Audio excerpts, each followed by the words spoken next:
छोटी बड़ी वस्तु से कभी कभी मूल निर्धारित नहीं होता है कि लंबाई कितनी है, चौड़ाई कितनी है, प्रवाह कितना है, कितने देशों में प्रवाह होता है।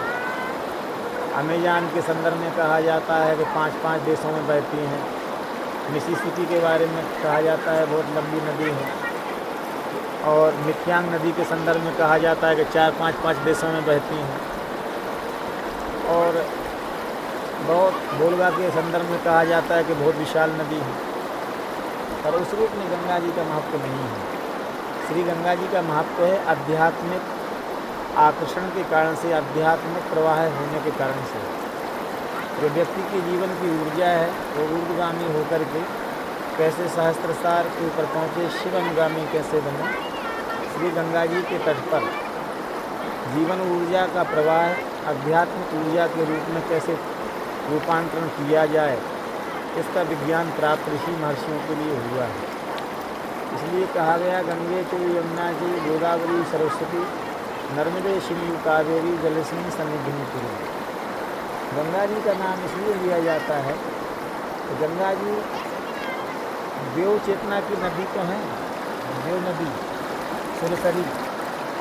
सुरसरी के साथ साथ आध्यात्मिक प्रवाह का सबसे ज़्यादा आध्यात्मिक उत्थान होने की संभावना श्री गंगा जी किनारे है। इसलिए महर्षि जैनब जन्म से लेकर के भगवान देवादिदेव महादेव भगवान शिव जी ने श्री गंगा जी के लिए अपने सिर पर धारण किया। क्यों? सिर पर धारण करने का प्रतीक मतलब आध्यात्मिक शक्ति का प्रतीक है, ऊर्ध्वगामी होने का प्रतीक है। कि व्यक्ति की जीवन ऊर्जा अधिकांश 5 केंद्रों पर, 5 इंद्रियों पर ही रह जाती है, या 9 इंद्रियों पर, तो 5 कर्मेंद्रिय और 5 ज्ञानेंद्रियों पर ही जीवन सिमट जाता है। लेकिन आध्यात्मिक ऊर्जा का प्रवाह सिर पर ही माना गया है। तो आज्ञा चक्र से नीचे का जो जीवन है वह आध्यात्मिक जीवन नहीं है। आज्ञा चक्र के ऊपर का आध्यात्मिक जीवन माना जाता है। हमारा आपका सबका जीवन अधिकांश काम वासना से आतुर रहता है। काम वासना से, प्रेम से या भावना से, आवेग में आकर के हम लोग जीवन जीते हैं। लेकिन आध्यात्मिक ऊर्जा का संचार कभी कभी काम जो है राम बन सकता है, जैसे कोयला ही हीरा बनता है, लेकिन वह ऊर्ध्वगामी होना नितांत आवश्यक है। वह श्री गंगा जी के कारण से, ध्यान के माध्यम से, प्रेम के माध्यम से, प्रेम की अनुभूति के माध्यम से ऊर्ध्वगामी हो सकता है। इसलिए तनोति विपुलान अर्थान तत्व मंत्र समन्विता प्राणम च कुरुते यस्मात् तंत्रम अभिधीयते। तंत्र पंच मकारों का प्रतिपादन करता है, लेकिन अधिकांश हम लोगों ने तब तंत्र के लिए गलत रूप में वर्णन किया है, उसके लिए नैरेटिव गलत रूप में फैलाया गया है, उसकी व्याख्या गलत रूप में की है। जब प्रेम की ऊर्जा ऊर्ध्वगामी होती है तब वह राम बनता है, ओम बनता है, परमात्मा का रूप ले लेता है। लेकिन जब केवल हमने प्रेम के लिए काम वासना के रूप में जाना है, इसलिए वह तंत्र के रूप में गर्हित माना गया, निंदनीय माना गया है।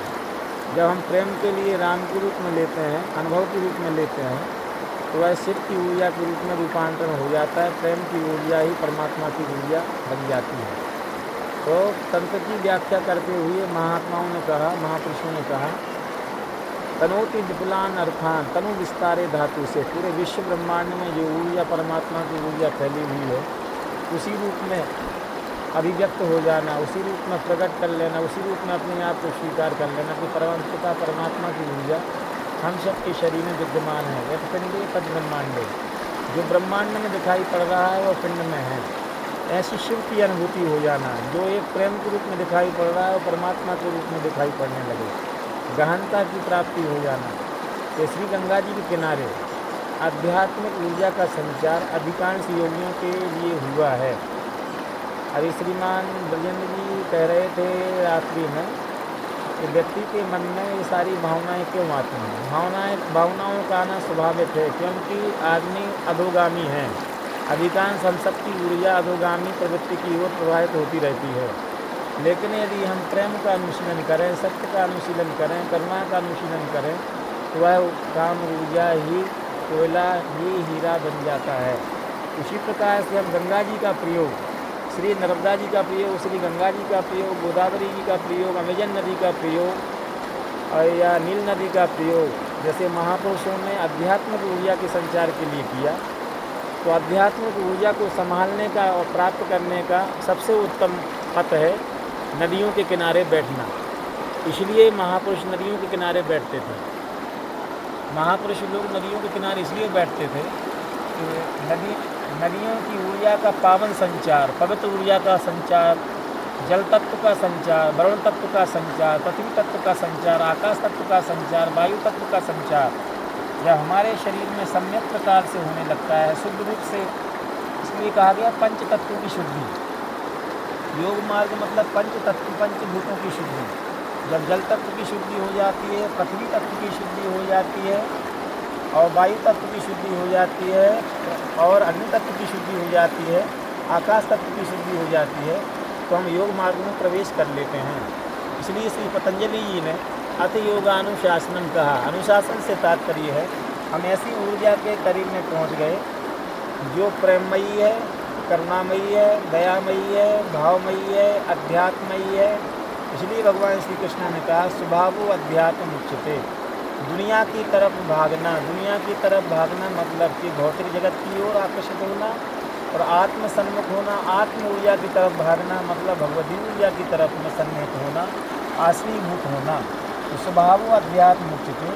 स्वभाव से मतलब है स्वयं में आश्रित हो जाना, भावस्थ हो जाना, समाधिस्थ हो जाना ही अध्यात्म है। स्वभाव अध्यात्म उच्यते।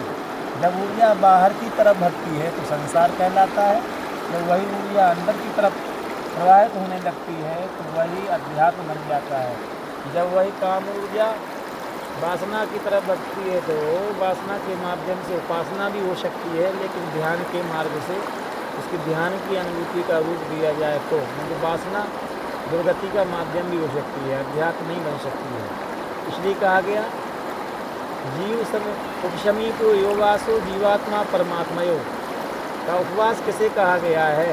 उपवास उप मतलब बैठना, किसके का? परमात्मा के पास में बैठना ही उपवास है। उपसमीप योगासो जीवात्मा परमात्मयो, जीवात्मा और परमात्मा का पास पास में आ जाना। गौ सुपर्णा सैया सखाया, भगवान का सखा के रूप में जीवात्मा को कहा गया। जीवात्मा और परमात्मा भारतीय आर्ष मनीषी संहित मनी धारा में यह कहा गया है कि जीव के लिए हे दृष्टि से नहीं देखा गया, अपितु उसके लिए कहा गया है कि वो परमात्मा का सखा है। एक डाली पर जीव बैठा हुआ है, दूसरी डाली पर परमात्मा बैठा हुआ है और एक की दृष्टि संसार की तरफ है और एक की दृष्टि अपनी तरफ में है। जब दृष्टि बहिर्गामी होती है तो वह जीव कहलाता है, और जब वही दृष्टि अंतर्मुखी होना शुरू हो जाती है, प्रारंभ हो जाती है, तो वह परमात्मा के सम्मुख हो जाती है। परमात्मा पर लगी हुई दृष्टि अध्यात्म है और संसार पर लगी हुई दृष्टि जीवात्मा का लक्षण है। इसलिए कहा गया सुख दुख। जीव अभिमान करता है और उसके अंदर में ज्ञान क्षणिक होता है, ज्ञान का आवेग भी क्षणिक होता है, लेकिन जैसे जैसे वह माता गंगा जी, माता नर्मदा जी के पास में रहकर साधना प्रारंभ करता है पवित्र नदियों के किनारे, और धीरे धीरे उनके लिए अपने आप में उनकी ऊर्जा के लिए अपने अंदर ग्रहण कर लेता है, वही ऊर्जा शुद्ध साकार ऊर्जा हो जाती है। इस प्रकार से जब तक परमाणु यूरेनियम के रूप में रहता है तो वह विस्फोटक नहीं होता है। जब उसके लिए शोधन कर लिया जाता है, परीक्षण कर लिया जाता है, टेस्ट कर लिया जाता है, उसके लिए ऊर्जा का घनीभूत रूप हो जाता है, जब विस्फोट होता है तो पूरे विश्व में तहस नहस होने की भी संभावना रहती है। उसी प्रकार हम नदियों के लिए केवल पानी के रूप में ही देखते हैं, जल के रूप में ही देखते हैं, उनके लिए परमपिता परमात्मा की प्रकृति की ऊर्जा के रूप में नहीं देखते हैं, इसलिए हम उससे लाभ नहीं प्राप्त कर पाते हैं। तो नदियों का जहाँ जहाँ संगम होता है वहाँ खास ऊर्जा मानी जाती है, चाहे भली वो छोटी नदी क्यों ना हो, लेकिन वहाँ संगम है। तो संगम एक ऊर्जा का केंद्र होता है, और जहाँ उद्गम स्थल भी ऊर्जा का केंद्र होता है, और जहाँ पर बड़ी बड़ी नदियाँ श्री समुद्र महाराज में मिलती हैं वह भी ऊर्जा का केंद्र होता है।